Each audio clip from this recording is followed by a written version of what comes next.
Star Wars number 32 by Jason Aaron and Salvador Larroca. Black Krrsantan attacks the guard outside the Screaming Citadel and is about to attack Sana, Leia, and murder droids 000 and Beatty when they come up with a plan. 000 convinces the brainwashed infected Wookiee to attack more guards, and surprisingly, he goes along with it. They follow his trail of death inside to save Han and Luke. Meanwhile, in the Queen's Spire, Dr. Aphra is given the unlocked Rur Crystal. Before she leaves, she asks what will happen to Luke. Will he have a symbiote attached to him? She says that no, she has other plans.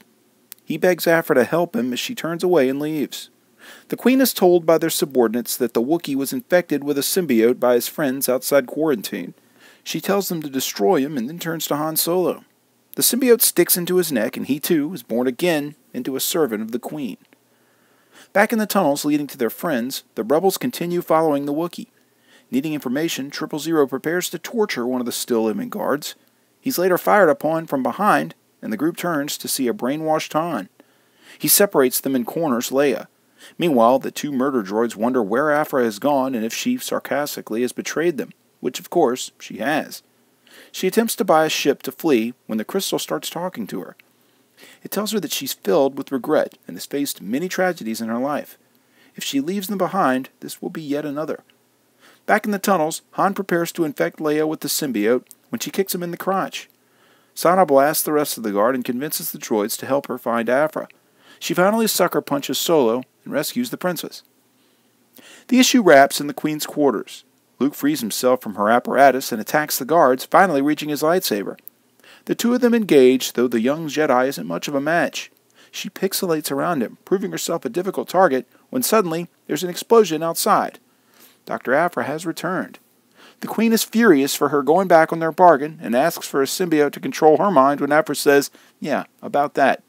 Luke turns to her, one of the creatures atop his back. His eyes glow red, and he demands the Queen bow before her king.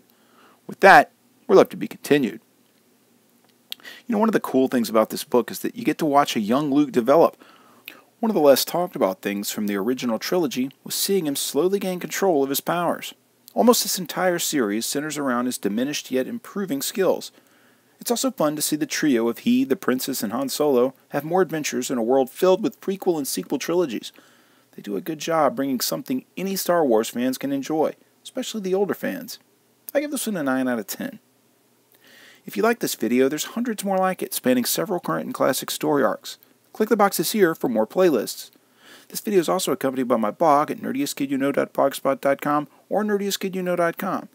You can also follow links to my Facebook, Instagram, or Twitter pages, as well as a link to this very issue for sale on my eBay page by clicking below. For the Nerdiest Kid You Know, I'm Sam Torito. Thanks for watching.